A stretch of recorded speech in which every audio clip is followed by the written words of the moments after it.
Tutanya ajabu sana kufika hapa, ni jambo la kumshukuru Mungu. Sa twende alo alo alo alo alo alo alo.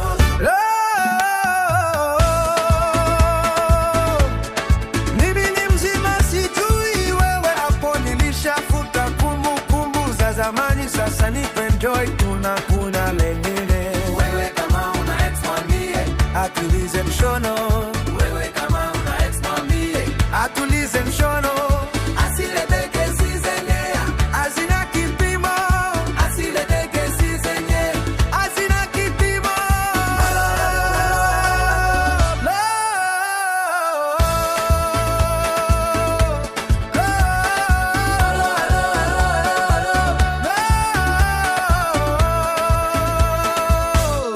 Na pembeni ni DJ like we shoto ni dipiro.